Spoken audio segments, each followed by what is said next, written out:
Remember Putin's bitter feud with the then president of Georgia, Mikhail Saakashvili? Putin hated Saakashvili so much that he said on national TV that he wanted to hang him by his private parts. What did Saakashvili do to attract himself the open hatred and animosity of Putin? Saakashvili was a vocal critic of Putin. He was very pro-West and fought hard for Georgia's membership into NATO, going completely against Putin's plans to restore the glory of the USSR in the former Soviet republics. In sum, Saakashvili was bringing NATO into Putin's backyard. Putin has shown in Ukraine what he is willing to do to ex-Soviet countries willing to join NATO. The West has always known this, and to avoid a direct conflict with Putin, put Georgia's membership into NATO on hold. Georgia still hopes for closer ties with the West, away from Putin and his imperial ambitions. Putin is still maintaining and expanding his influence in the ex-Soviet region. China claims it has developed a new quantum radar that could detect stealth aircraft like the F-22 Raptor at ranges of up to 100 miles. Stealth aircrafts like the F-22 Raptor are designed to avoid radar detection by using a combination of radar-absorbent materials and shapes that reflect radar waves away from the aircraft.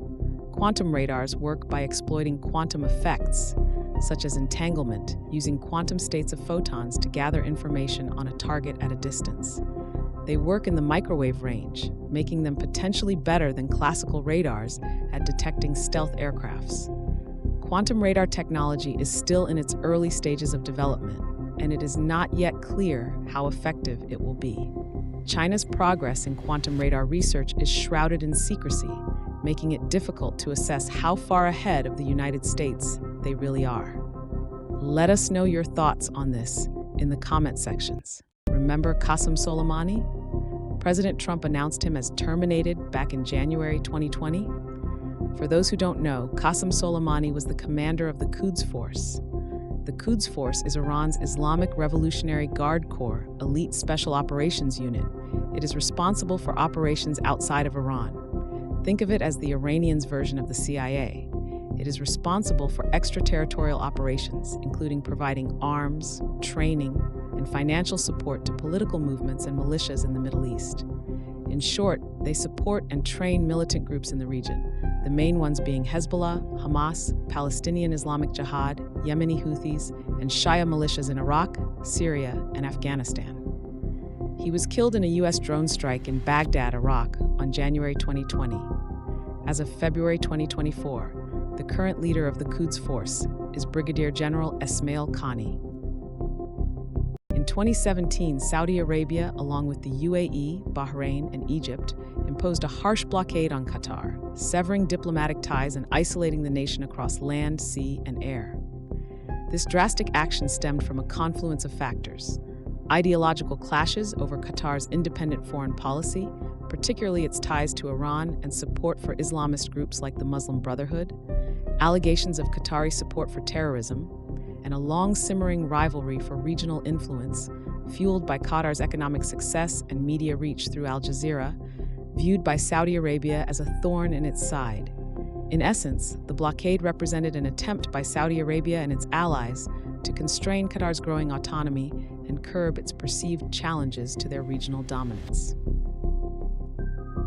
Earlier this month, Israel's Foreign Intelligence Service chief pledged to hunt down and eliminate all Hamas leaders responsible for the October 2023 attacks on Israel, raising Yahya Sinwar as their primary target. Despite weeks of Israeli airstrikes decimating Gaza, Sinwar remains elusive.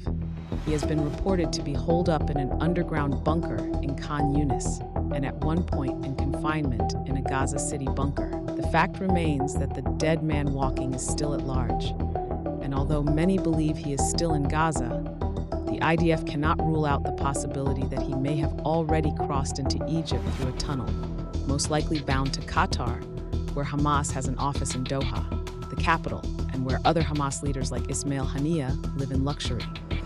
Mossad has a long track record of assassinating its enemies abroad. Will it work against Hamas? In a major shift, the US and UK launched airstrikes on Houthi targets in Houthi-controlled territories in Yemen, retaliating for attacks on Red Sea shipping. This escalation marks a departure from previous diplomatic efforts the US has made to make the attacks stop, and raises concerns about regional instability. The Houthis will likely retaliate. Now, the question in everyone's mind is, how will they retaliate? What will Tehran's response to this escalation be? Iran will most likely aid the Houthis target U.S. interests.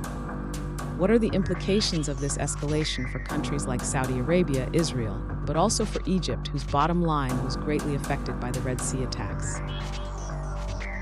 What are other Western countries and even other powers like Russia and China making of all of this?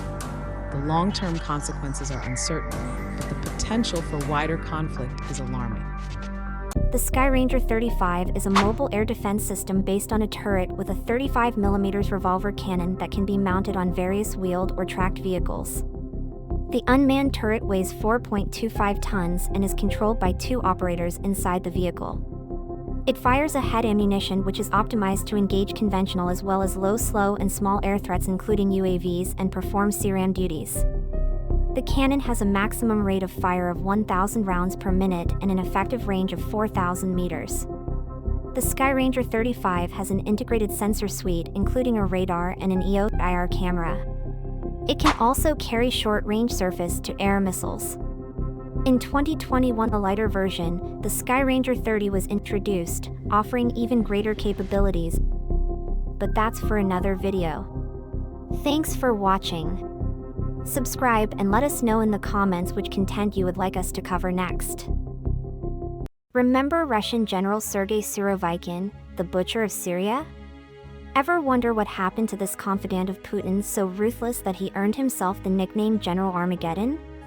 The former commander-in-chief of the Russian Aerospace Forces has recently returned to public light after going MIA following the June 2023 botched Wagner Group coup when he was said to be connected to Yevgeny Prigozhin and his plans to turn on Putin and consequently liberate Russia from its incompetent leadership. In photos shared on Telegram, he is seen in civilian attire prompting